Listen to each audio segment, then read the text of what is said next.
Okay, so in today's how-to video, I'm going to show you how to put on a 54-inch Husqvarna deck belt. Alright, now we're looking at the back of the deck. You have a spindle there, a series of 3 idlers. You got a stationary idler, middle spindle, and the double idler, and the other spindle. So this belt part number is 196103. So there's our 100-something inch belt. So I'm going to move the camera a little closer and I'm going to show y'all where to start. So I have the deck off, like I said. It's a lot easier if you take it off. So what we're going to do is we're going to wrap it around this discharge side spindle. Alright, make sure it goes under the bar.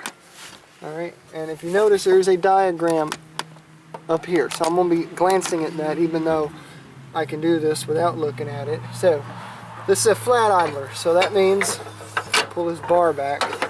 So it's going to go on here, and we're going to pull this back like so. Alright, bend it around like that. Wedge it in between these 2 pulleys, just like that. Bring it around, just like this.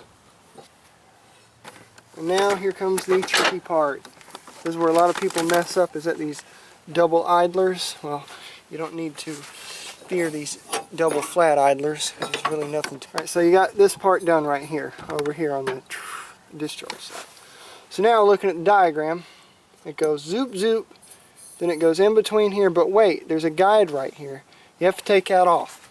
Alright, so like I said, it is a 9/16. So you just need to loosen it enough. Pop it out of that hole. Now it is a square head bolt, so you have to pull up on it to loosen it. So now that this is loose, we can slip it under this guide like so, and pull it around, stick that back in there. It's tricky getting it back in there. Believe you me, it is very tricky. Sometimes you do have to take it completely off. So that goes there, and then, so you're following the diagram. It's coming straight back through here, so it's going straight all the way across.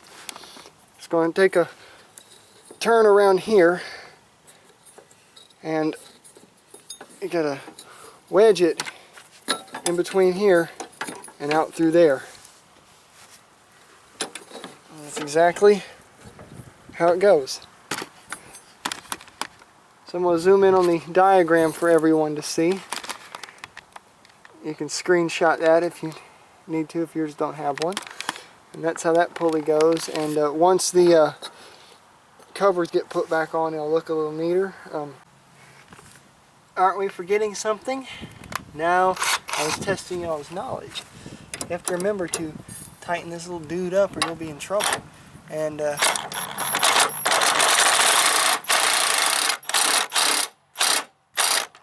perfect, it's locked in there. Tension release is moving freely. Sweet.